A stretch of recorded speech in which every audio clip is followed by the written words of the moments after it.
Welcome to a new video. Funeral homes are places where silence is sacred and respect is the only rule. But what happens when that silence is broken by something science cannot explain? Today, I bring you 3 real stories that took place among caskets and viewing rooms, where the weight of the invisible becomes all too real. Get ready, because after this, you'll doubt what truly happens when the funeral home doors close at night.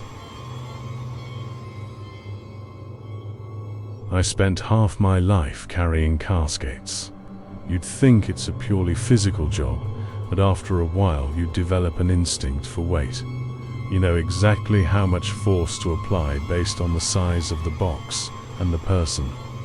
But what happened with Mr. Mendoza's service defied everything I had learned in 2 decades. Mr. Mendoza was a small man, thin from a long illness. The casket was made of simple wood, not heavy at all. However, when my 3 colleagues and I tried to lift it from the pedestal to take it to the hearse, none of us could move it. It was as if the casket were bolted to the concrete floor. We exchanged bewildered looks. On the count of 3, I said. We put in all our strength, our muscles tensing to the limit, but the box didn't move a single millimeter. It was physically impossible for it to weigh that much.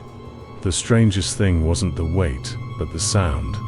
As we struggled, we didn't hear the creaking of the wood, but rather a vibrating sound, a low hum that seemed to come from inside the casket, as if the air in there were under immense pressure. Suddenly, the atmosphere in the viewing room changed. The scent of flowers vanished, replaced by a smell of ozone, the smell that lingers in the air just before an electrical storm. We decided something was wrong with the balance of the box, and, with my hands trembling, I decided to open the lid just a bit to check if the body had shifted. As soon as I touched the brass latch, the humming stopped and the temperature in the room dropped so much that my breath formed a small cloud of vapor. My colleagues backed away, but I felt a morbid curiosity and pulled the lid.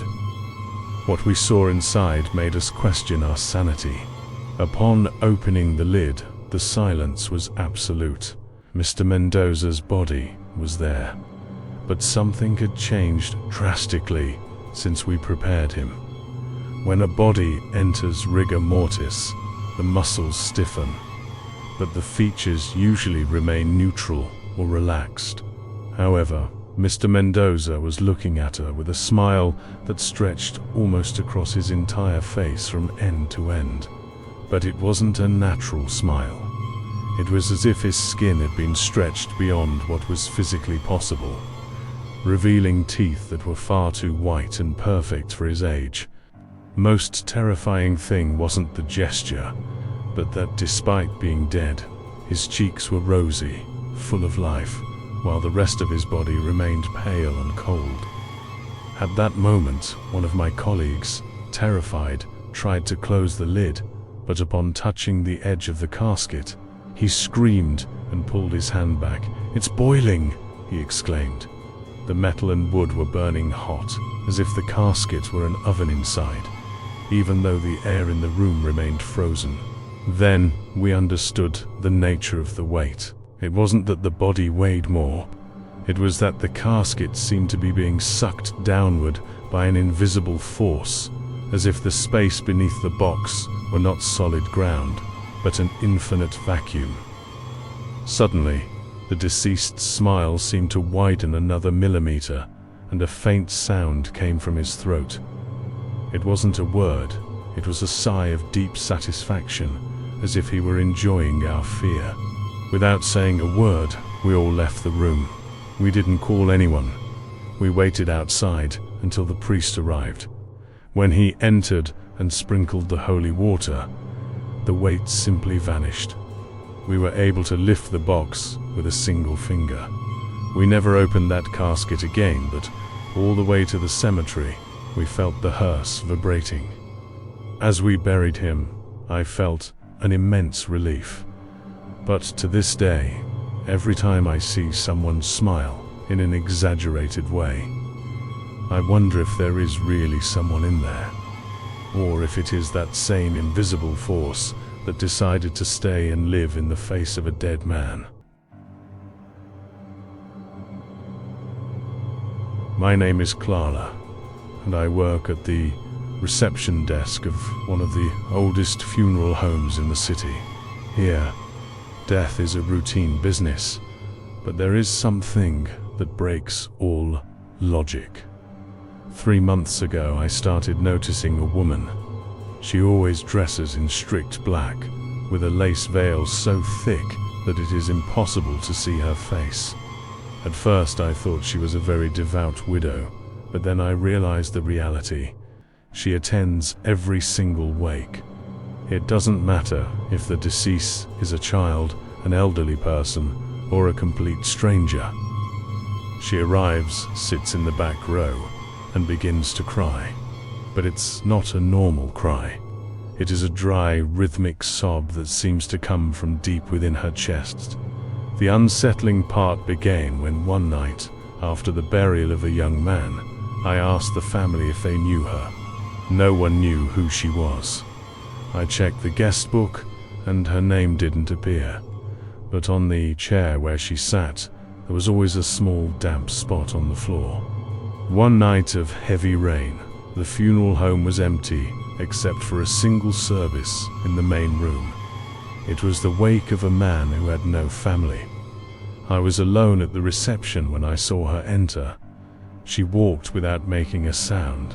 Her feet didn't even seem to touch the wet floor. I felt an impulsive curiosity and decided to follow her into the room. She approached the open casket, leaned over the body, and for the first time lifted her veil a little. From the doorway, I saw her shoulder shaking violently. The crying grew louder, almost like an animal wail. I stepped a bit closer, wanting to tell her that the room was about to close. But when I was just a few meters away, I noticed that the candlelight did not cast her shadow onto the casket. The silhouette of the dead man was there, clear under the light, but she was like a hole in reality. Just as I was about to touch her shoulder, she stopped crying and became completely still. The silence that followed her lamentations was more terrifying than the crying itself. I stood frozen, only a step away from her. That was when the woman spoke, but her voice did not come from her mouth. It seemed to vibrate directly in the air of the room, cold and heavy. She said, "No one should leave without someone carrying their sorrow." At that moment, she finished lifting the veil completely and turned slowly toward me. What I saw was not a human face. Beneath the black lace, there were no eyes, no nose, no skin. There was a grayish mist that seemed to flow constantly, and within that mist, I saw reflected hundreds of different faces, men, women, and children. They were the faces of all the deceased who had passed through the funeral home in recent months. She was not a person. She was a kind of vessel, an entity that absorbed the pain that the living could not or did not want to express. Fear left me breathless, but I couldn't look away. I saw a black tear fall from that mist and touch the floor, evaporating instantly. The woman took a step toward me, and for a second, I felt a sadness so absolute that my own legs gave way. It wasn't my pain, it was the weight of thousands of accumulated goodbyes. When I managed to close my eyes and open them again, the room was empty. The casket was still there, but the woman in the veil had vanished. The next day, I checked the security cameras. In the recording, I am seen entering the room and talking to myself in front of the empty casket. To the camera lens, I was completely alone. However, on the carpet, exactly where she had been standing, there remained a burn mark in the shape of 2 small feet. Now I understand that her work is necessary. She cries for the forgotten, for those who die alone.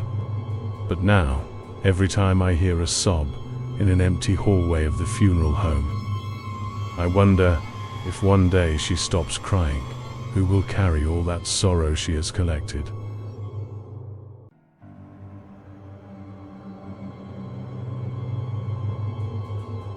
My name is Roberto, and in this trade, you learn that silence is your best ally. However, what I experienced last winter taught me that there are silences that hide something much worse than a scream. That night, we received a casket that was to be transported to another city early the next morning.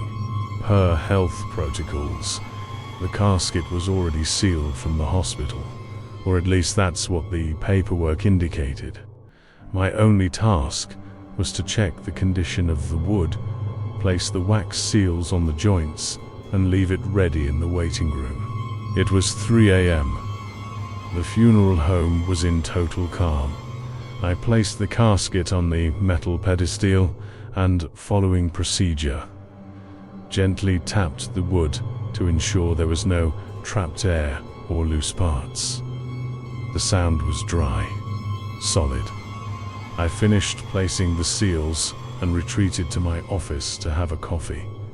I had barely sat down when I heard a sound that made me drop my cup. Tap, tap, tap, 3 clear, rhythmic and forceful knocks coming from the main room. I stood still.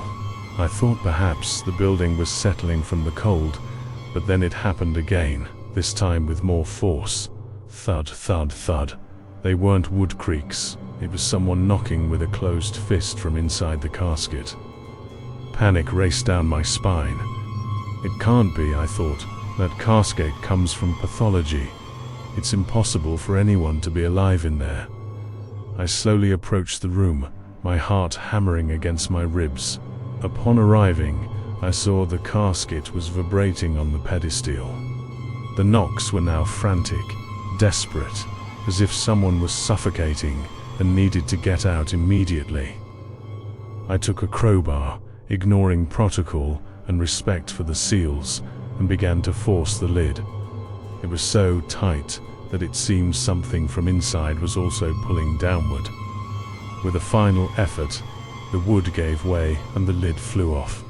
But what I saw when I looked inside left me breathless. I peered into the interior, expecting to find the pale face of someone who had woken from a coma, or, at the very least, the body that was supposed to be there.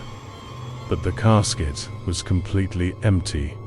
There was no body, no silk sheets, no pillow, only the bare, dark wood.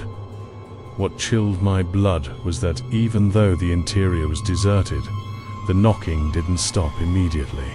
Right before my eyes, I saw how the wood at the bottom of the casket dented slightly, as if invisible knuckles were knocking from the other side of the material. The sound was now deafening, as if hundreds of people were trapped in an invisible room beneath the box.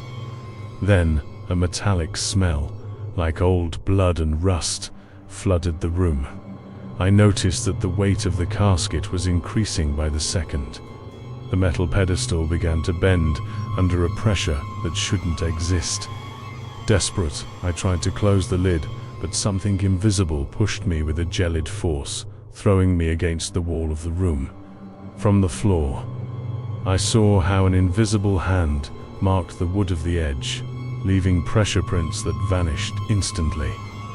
Then the noise stopped abruptly. Silence returned, but it was a different silence, as if the room had been emptied of air. I approached the casket one last time. At the bottom of the wood, where there had been nothing before, there was now a message carved with fingernails. Deep and recent, thanks for opening.